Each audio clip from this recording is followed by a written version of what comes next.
बिस्मिल्लाहिर्रहमानिर्रहीम। मेरा नाम है इरफान रज़ा और मैं आपको बीएस ज़ूलॉजी में सब्जेक्ट अलजबरा एंड ट्रिगोनोमेट्री पढ़ा रहा हूँ। आज हम जो है अपना नेक्स्ट टॉपिक पढ़ेंगे।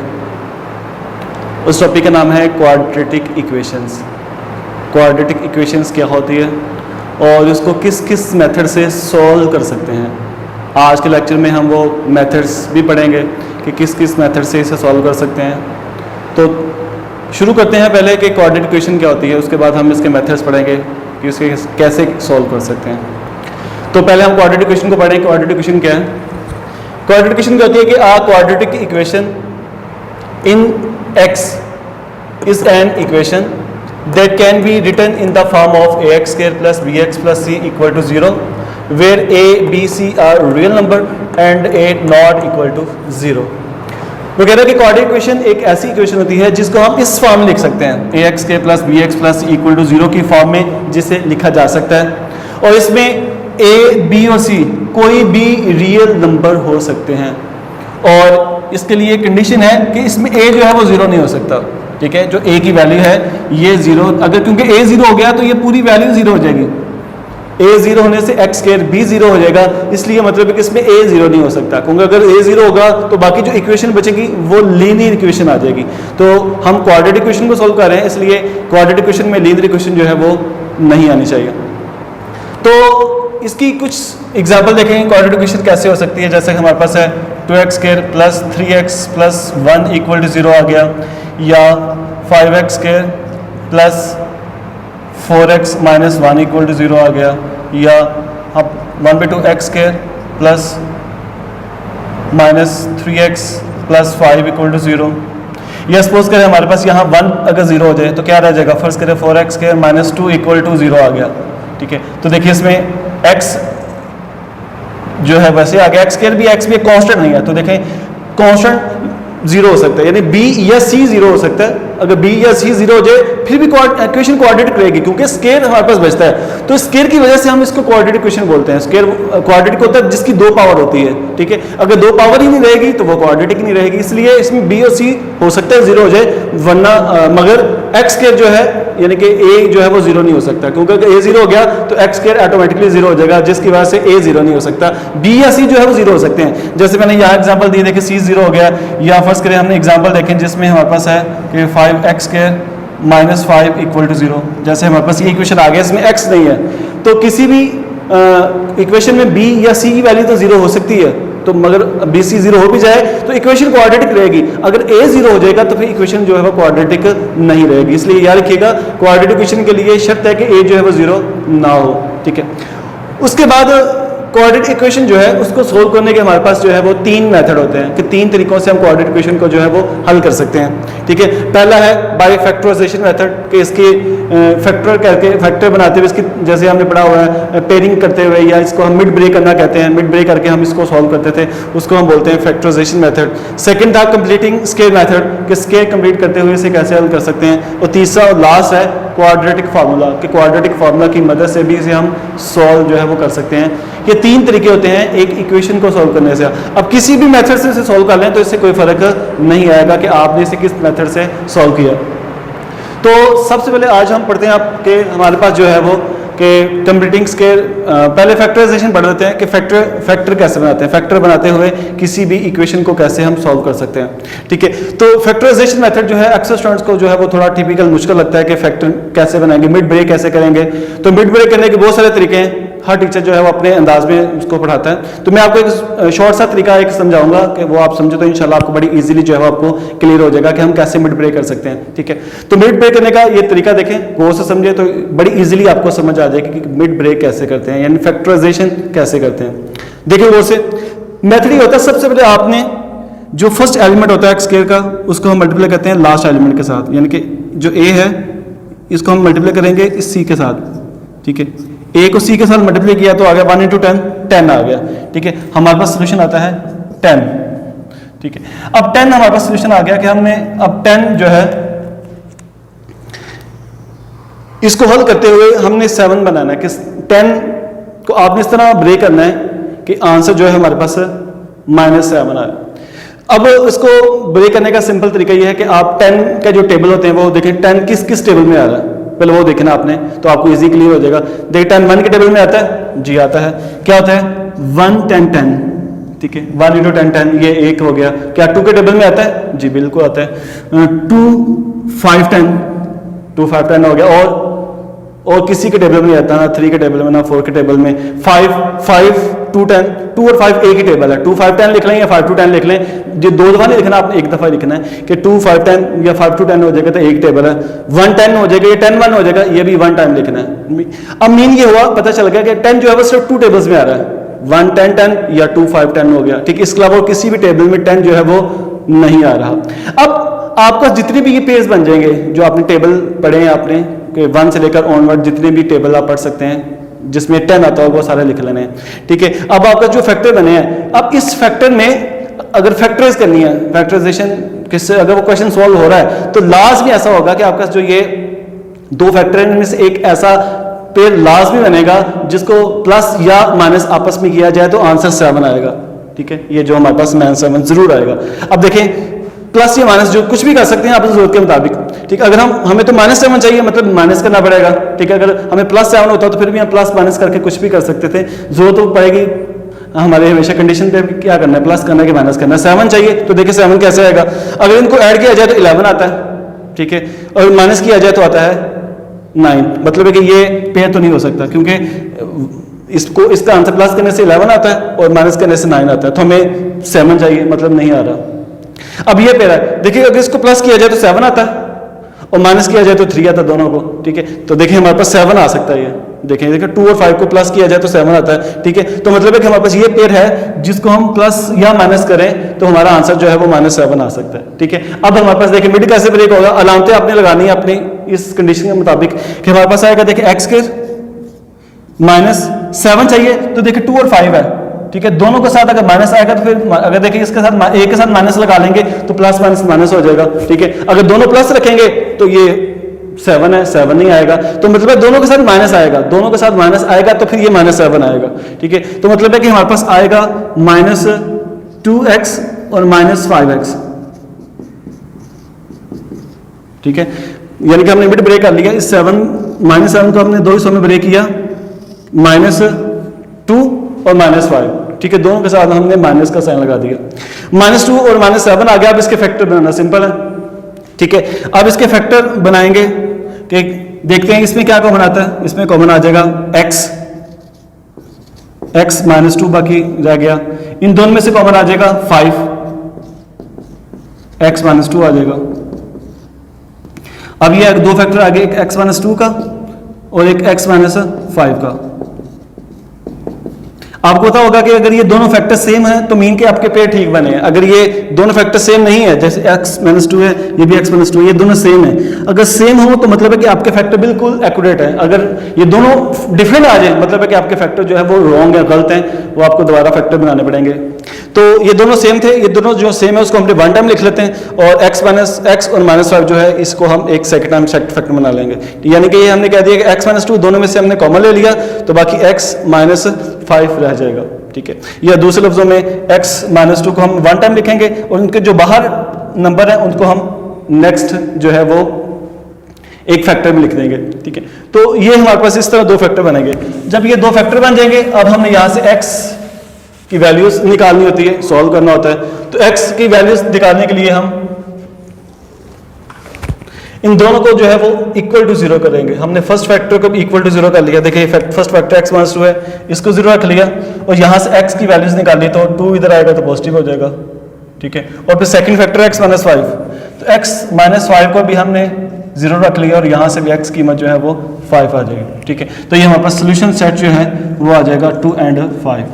तो 2 और 5 हमारे पास इसके दो रूट्स आ गए इक्वेशन के, कि इस इक्वेशन के दो रूट्स हैं, ठीक है। इसके सॉल्यूशन जो होते हैं इसको हम रूट्स का नाम देते हैं, ठीक है। रूट्स जैसे जड़ होता है और आपको पता है कि जवाब हमेशा सवाल की जड़ ही होता है, ठीक है। तो इसलिए हम क्वाड्रेटिक इक्वेशन के जो सॉल्यूशन आते हैं उसको बोलते हैं रूट्स ऑफ इक्वेशन के। इस इक्वेशन के दो रूट्स हैं 2 और 5, ठीक है। इस तरह ये तरीका हमारे पास है इक्वेशंस को सॉल्व करने के, क्वाड्रेटिक इक्वेशन को कैसे सॉल्व करते हैं। कोई और क्वेश्चन देखते हैं फिर आपको मजीद क्लियर हो जाएगा कि हम किस तरह क्वाड्रेटिक इक्वेशन को मजीद सॉल्व कर सकते हैं। तो बुक मैंने आपको बताई हुई है कौन सी बुक से आपने पढ़ना है, ठीक है। उस बुक का ये एक्सरसाइज नंबर 4.1 है। 4.1 जो है वो सारी की सारी इक्वेशंस को सॉल्व करने का तरीका है कि किस किस मेथड से हम इक्वेशन को सॉल्व कर सकते हैं। तो 4.1 जो है वो आप हल कीजिएगा। उसका क्वेश्चन कोई भी देखते हैं, क्वेश्चन नंबर हम देखते हैं, फर्स्ट क्वेश्चन है उसका 3x² + 4x + 1,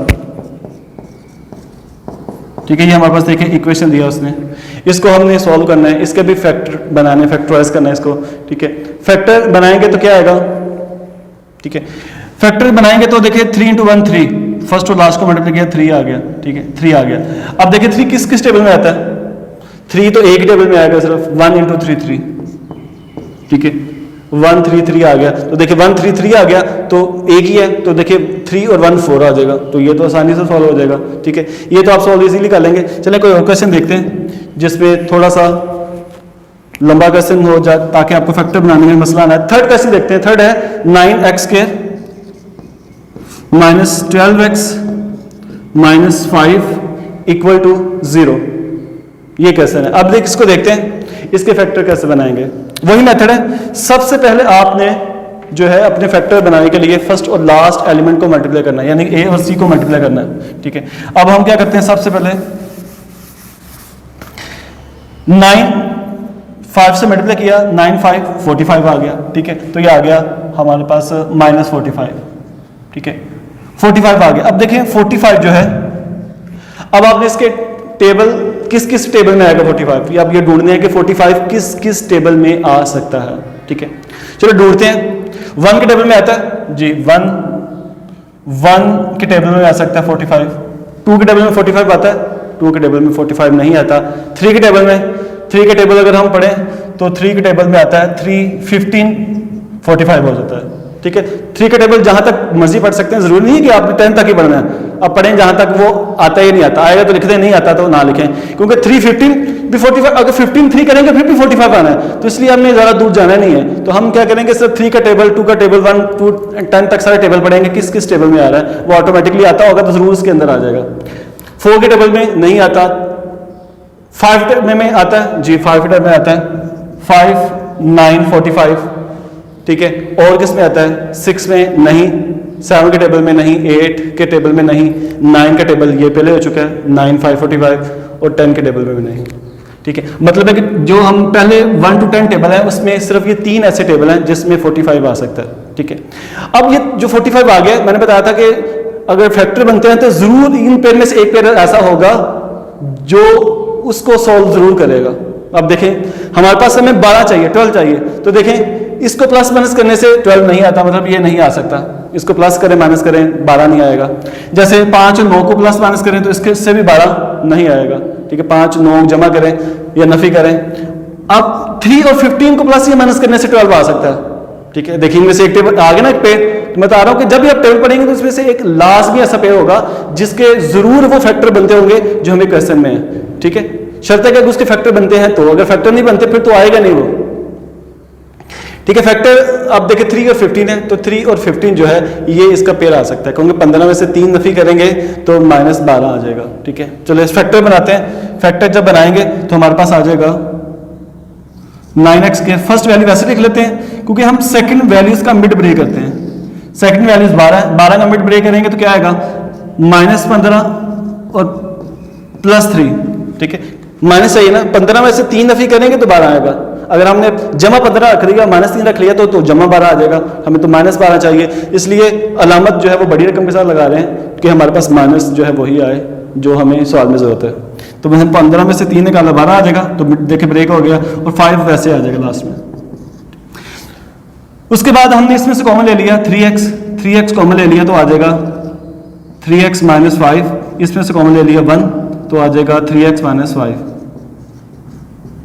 ठीक है। ये दो फैक्टर बन जाएंगे। देखिए दोनों फैक्टर जो है वो सेम हो गए, तो मतलब ये हमारे फैक्टर ठीक बने हैं। तो इसको 1 टाइम लिखेंगे और 1 टाइम जो बाहर वैल्यूज है उसको लिखा जाएगा, ठीक है। अब इन दोनों को हम इक्वल टू 0 रखेंगे, पहले को भी 0 रख लेंगे और दूसरे फैक्टर को भी 0 के बराबर रख लेंगे।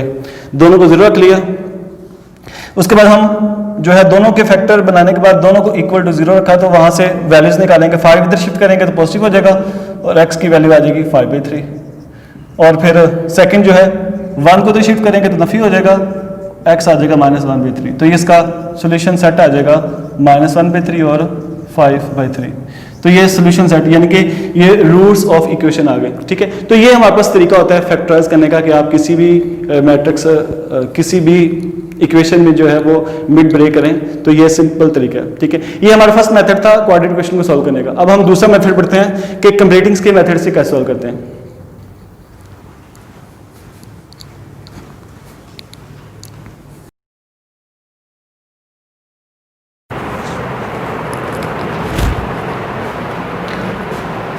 अच्छा, तो अब हम दूसरा तरीका पढ़ने लगे थे कि कंप्लीटिंग्स के मेथड में कैसे सॉल्व की जाती है क्वाड्रेटिक इक्वेशन। तो सॉल्व करने का तरीका, इसके भी काफ़ी मेथड हैं सॉल्व करने के। तो सिंपल और आसान तरीका आपको बताऊंगा सॉल्व करने का, ताकि आपको ज़्यादा प्रॉब्लम ना हो इसे हल करने में। तरीका ये होता है कि सबसे पहले कंप्लीटिंग्स के मेथड का ये रूल होता है कि स्केयर के साथ कोई भी जो है वो कोफिशिएंट ना हो। ये शर्त है इसके लिए, स्केयर के साथ कोई भी कोफिशिएंट ना हो। स्केयर के साथ कोफिशिएंट 1 होना चाहिए, ठीक है। 1 है तो ये आगे सॉल्व करेंगे, अगर इसके साथ कोफिशिएंट 1 नहीं है तो आगे सॉल्व नहीं होगा, ठीक है। तो अगर कुछ आ जाए तो फिर कैसे सॉल्व करेंगे वो आपको मैं बाद में बताता हूँ, नेक्स्ट क्वेश्चन में करेंगे। अभी हम ये क्वेश्चन कर लें। तो क्वेश्चन तरीका ही होगा कंप्लीटिंग्स के मेथड का कि सबसे पहले जो इसमें कांस्टेंट वैल्यू होती है उसे राइट साइड पे शिफ्ट कर देते हैं। कांस्टेंट वैल्यू को राइट साइड पे शिफ्ट करना है और उसके बाद फिर देखना है कि x के साथ कौन सी वैल्यू है। x के साथ जो कोफिशिएंट है वो 2 है।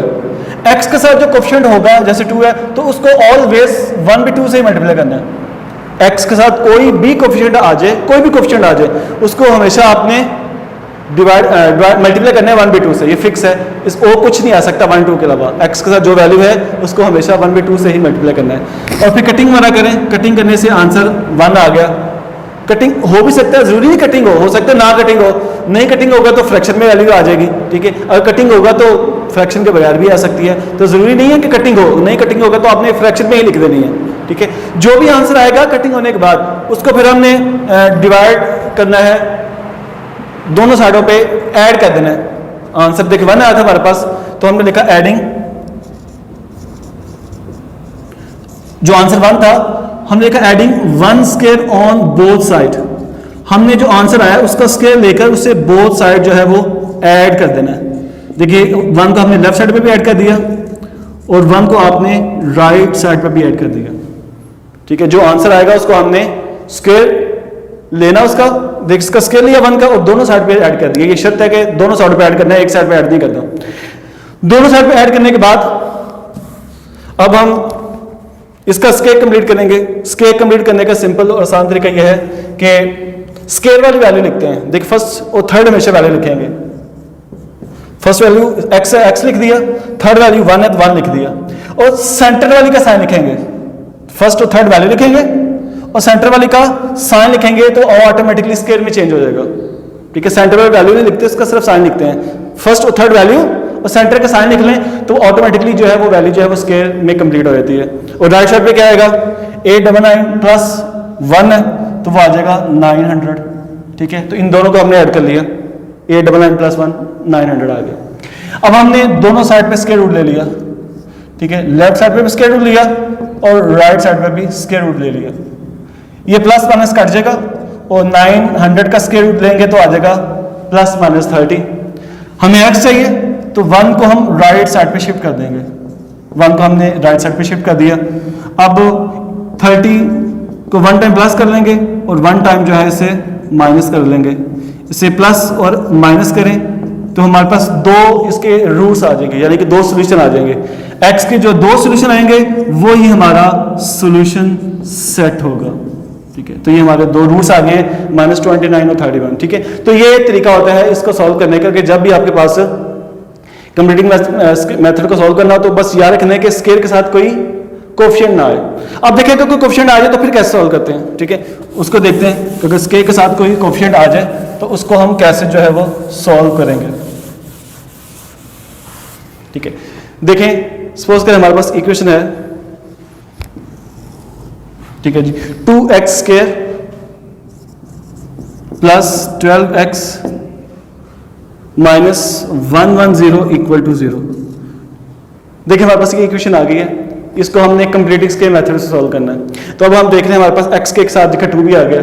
तो मैंने आपको बताया था कि कंप्लीट स्केयर मेथड में शर्त है कि स्केयर के साथ कोई कांस्टेंट ना हो, ठीक है। अब स्केयर के साथ 2 है तो 2 को अब खत्म करना है, तो खत्म करने का तरीका यह है कि आप उसी से डिवाइड कर दें, जो भी कांस्टेंट एक्स स्केयर के साथ आया है उस पे आप पूरी इक्वेशन को डिवाइड कर दें। 2 पे डिवाइड करेंगे तो आएगा x square plus 6x minus 55 equal to 0।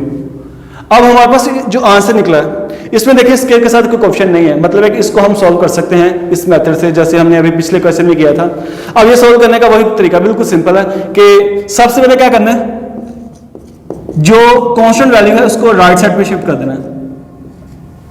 Constant value 55 थी तो 55 इधर आ गया राइट साइड पे। अब बाकी का स्केयर कंप्लीट करना है, तो वही तरीका है कि x के साथ क्या कोएफिशिएंट है 6। x के साथ जो कोएफिशिएंट था उसको हमेशा मैंने बताया था कि आपने 1/2 से मल्टीप्लाई करना है। 1/2 से मल्टीप्लाई किया तो कटिंग करने के बाद जो भी आंसर आएगा जैसे इसमें 3 आ गया, जो आंसर आएगा उसका हमने स्क्वायर बोथ साइड ऐड कर देना है। लिखना है कि adding 3 square on both side, कि जो आंसर आएगा हमारा कटिंग करने के बाद उसका स्क्वायर जो है वो बोथ साइड हमने ऐड कर देना है। तो हमने लेफ्ट साइड पे भी ऐड कर दिया और उसको राइट साइड पर भी ऐड कर दिया, तो ये आ जाएगा। इसका फिर स्केयर कंप्लीट किया, वो मैंने अभी आपको बताया था कि फर्स्ट और थर्ड वैल्यू लिखते हैं, स्केयर वाली वैल्यू, फर्स्ट और थर्ड स्केयर वाली वैल्यू है, तो हमने फर्स्ट और थर्ड वैल्यू लिख दी और सेंटर का साइन लिख दिया, ठीक है। ये बहुत आसान तरीका है स्केयर को बंद करने का, कि फर्स्ट और थर्ड वैल्यू लिखते हैं और सेंटर का साइन लिखें तो ऑटोमेटिकली जो है इक्वेशन जो है वो क्लोज होती है। जैसे हम स्केयर खोल सकते हैं सर, स्केयर को क्लोज भी कर सकते हैं।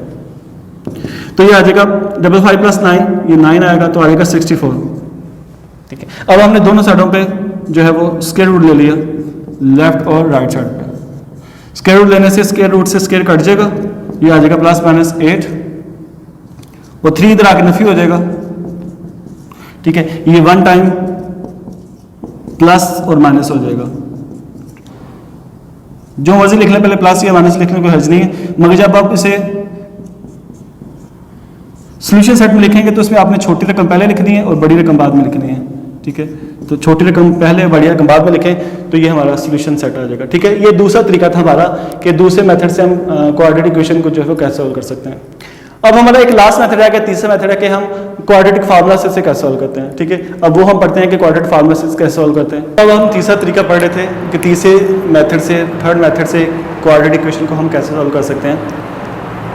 थर्ड का नाम है हमारे पास बाई क्वाड्रेटिक फार्मूला, के क्वाड्रेटिक फार्मूला की मदद से हम अपने क्वेश्चंस को किस तरह जो है वो सॉल्व कर सकते हैं। तो क्वाड्रेटिक फार्मूला जो है वो आपने 10th क्लास में या 9th क्लास में पढ़ा हुआ है। फार्मूला वही है कि x is equal to minus B plus minus under root B इसके माइनस 4ac ओवर 2a। तो ये हमारे पास क्वाड्रेटिक फार्मूला है जिसको हम यूज करते हुए इस इक्वेशन को सॉल्व करेंगे। क्वाड्रेटिक फार्मूला जो हम किसी भी इक्वेशन पे यूज कर सकते हैं, जो क्वाड्रेटिक इक्वेशन है किसी भी तरह की हो, उसके फैक्टर बनते हों या फैक्टर ना बनते हों, तो हम दोनों तरीकों से इसे हल कर सकते हैं। मोस्टली तो ज़्यादा ये यूज किया जाता है तब कि जब फैक्टर ना बनते हों, ठीक है। जब फैक्टराइजेशन हम ना कर सकें किसी भी क्वाड्रेटिक इक्वेशन को, तो फिर हम इसे सोल्व करने के लिए क्वाड्रेटिक फार्मूला यूज करते हैं। तो ये जरूरी नहीं है, हम किसी भी इक्वेशन को सोल्व करने के लिए ये फार्मूला यूज कर सकते हैं, ठीक है। तो आपको जो सा मेथड इजी लगता है आप उसी मेथड से इक्वेशन को सॉल्व कर सकते हैं। अगर वो आपको मेंशन करता है, ऊपर स्टेटमेंट देता है कि आपने क्वाड्रेटिक फार्मूला से ये हल करना है, तो आप इसके फैक्टर नहीं बना सकते हैं। और उसने लिखा है कि फैक्टराइजेशन करेंगे, आप इसे फार्मूला से नहीं कर सकते। अगर आप करेंगे तो क्वेश्चन आपको वो क्रॉस कर देगा, क्योंकि उसने ऊपर मेंशन किया था कि आपने उस तरीके से करना है। तो ये याद रखिएगा, क्वेश्चन गौर से पढ़ के फिर जो है वो सॉल्व कीजिएगा। तो मेथड क्या है हमारे पास, ये क्वेश्चन है 15x के minus 13x plus 6 equal to 0, ठीक है। अब देखिए इसके फैक्टर भी बन सकते हैं, फैक्टर बनाए तो देखिए इसके फैक्टर बनते हैं 30, 10 और 3 इसके फैक्टर बन सकते हैं। 10 और 3 जो है फैक्टर बना के इसे हम सॉल्व कर सकते हैं, मगर हमें बताया हुआ है कि आप लोगों ने इसको सॉल्व करना है फार्मूला से, तो हम इसलिए फार्मूला यूज करेंगे, फैक्टर नहीं बनाएंगे, क्योंकि इसके फैक्टर बन सकते हैं मगर हम नहीं बना रहे क्योंकि मेंशन है ऊपर के फार्मूला से हल करना है, ठीक है। ये 15 क्वेश्चन है आपकी बुक का, जो मैंने आपको बताई थी बुक। तो देखिए इसमें हमारे पास a क्या होता है, स्केयर के साथ जो वैल्यू से a लिखते हैं, x के साथ जो कोएफिशिएंट है वो b होता है और बगैर x वाला कोएफिशिएंट जो है वो c होता है, ठीक है। तो ये a b c की वैल्यूज आ गई। तो फार्मूला हमारे पास क्वाड्रेटिक फार्मूला है minus B plus minus under root B इसके माइनस 4ac ओवर 2a। अब इसमें वैल्यूज जस्ट आपने पुट करनी है, ठीक है। a की जगह देखिए b की जगह पे b की वैल्यू लगा दी, ठीक है।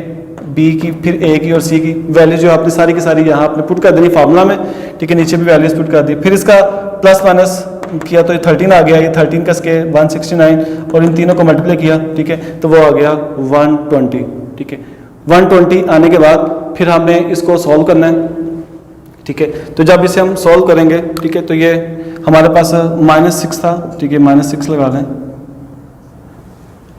तो हमने इसको जब हल किया तो मल्टीप्लाई करने के बाद ये आ गया 120 आ गया। 120 के अंदर हमने आपस में जमा किया, ठीक है, 13 वैसे आ गया, इसको ऐड किया तो ये आ गया 289, ठीक है, 289 आ गया, 13 वैसे आ गया। 289 का रूट लिया तो 17 आ जाएगा, ठीक है। 17 के बाद इसको हमने 1 टाइम माइनस कर लिया और 1 टाइम प्लस, क्योंकि इसका साथ प्लस माइनस है। प्लस माइनस फार्मूला क्या होता है देखें अब गौर से, प्लस माइनस पहले फार्मूला में होता है, इसलिए यहाँ प्लस माइनस वैसे साथ आ गया, ये इसका अंडर रूट लिया तो 17 आ गया, ठीक है। जरूरी नहीं है, बाद ऐसा भी होता है कि अंडर रूट नहीं भी आता, अगर अंडर रूट नहीं भी पॉसिबल है तो आप उस वैल्यू को एज इट इज लिखते हैं, ठीक है। इसको ऐसे लिख देंगे 1 टाइम प्लस माइनस में तो यही आंसर आ जाएगा, इसको आगे सोल्व करने की जरूरत नहीं है। सोल्व वही रकम होगी जिसका स्क्वायर रूट पॉसिबल है, स्क्वायर रूट पॉसिबल है तो हल हो जाएगी, अगर स्क्वायर रूट पॉसिबल नहीं है तो यही इसका जो है वो सोल्यूशन आ जाएगा। इसको थोड़ा सा सिंप्लीफाई करेंगे तो हमारा सोल्यूशन यही बन जाएगा, ठीक है। तो यहाँ अंडर रूट आ रहा है इसलिए हमने इसका अंडर रूट हल किया, इसको 1 टाइम माइनस प्लस लिखा, प्लस माइनस में लिखने के बाद फिर हमने इसको कटिंग होती है तो कर लें, इसकी कटिंग कर ली 10, ये 3 10 पे कट जाएगा, ये 2 पे कट जाएगा, तो बाकी हमारे पास -2 पे 5 और 3 रह गया, तो ये हमारे पास देखिए सोल्यूशन आ जाएगा, ठीक है। तो ये हमारे पास तरीका है क्वाड्रेटिक फार्मूला से एक सॉल्व करने का। मैंने बता दिया क्वाड्रेटिक फार्मूला स्पेशली यूज किया जाता है जब फैक्टराइजेशन ना हो रही हो, तब ये लाजमी लगाया था, क्योंकि वैसे तो तरीका ही कोई नहीं और फिर इस क्वाड्रेटिक इक्वेशन को हल करेंगे। अगर हम कम्युनिटीज़ के मेथड और क्वाड्रेटिक फार्मूले से अगर नहीं हल आपसे हो रहा तो आप फिर यही एक मेथड रहता है फार्मूले का जिसके जरिए आप इक्वेशन को सॉल्व कर सकते हैं, ठीक है। तो ये एक और एग्जांपल देखिए, जैसे हमारे पास 15x के प्लस 2ax माइनस s करिए 17 क्वेश्चन आपकी बुक का, ठीक है। इसमें देखें x के साथ 15 है, कोफिशिएंट 15a आ गया, x के साथ जो कोफिशिएंट है देखिए वो है 2a, ठीक है। तो 2a आपका कोफिशिएंट, x के साथ जो भी वैल्यू सारे का सारा कोफिशिएंट होगा, ठीक है।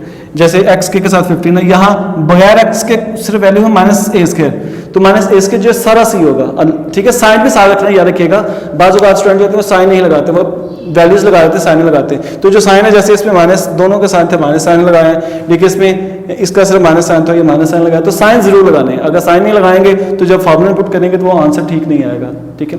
अब आपके पास ये a b c की वैल्यूज हमने यहाँ से ली और उसको फार्मूला में पुट कर दिया। फार्मूला पुट करेंगे तो a की वैल्यू b का स्क्वायर -4a और c की वैल्यू लगा दी, 4a² आ गया, इसको मल्टीप्लाई किया तो 16a² आ गया, 16 + 4 64, 64 का अंडर रूट 8 आ जाएगा और a जो है उसके स्क्वायर रूट से कट के सिर्फ a रह जाएगा। तो ये इसको 1 टाइम हमने प्लस किया, 1 टाइम इसे माइनस किया, फिर इसको प्लस माइनस करने के बाद इसे कटिंग की और कटिंग करने के बाद सोल्यूशन सेट में इसको लिख दिया, ठीक है। तो बिल्कुल सिंपल तरीका है फार्मूले का, सबसे इजी मेथड जो है हमारे पास जो है वो फार्मूला का ही होता है, क्वाड्रेटिक फार्मूले का, हम इसको यूज़ करके सॉल्व कर सकते हैं। मगर ये थोड़ा सा लंबा तरीका होता है, अगर कोशिश किया करेंगे फैक्टराइजेशन जो है वो शॉर्ट मेथड है, उससे क्वेश्चन जल्दी सॉल्व हो जाता है। अगर आपसे फैक्टर नहीं बन रहे या आपसे गलती हो सकती है तो फिर आप उसको क्वाड्रेटिक फार्मूला की मदद से सोल्व कर सकते हैं, ठीक है। उम्मीद है कि आपको इस लेक्चर की जब समझ आई होगी, तो इंशाल्लाह हम फिर नेक्स्ट लेक्चर में हमारी मुलाकात होगी। तब तक के लिए अल्लाह हाफिज़।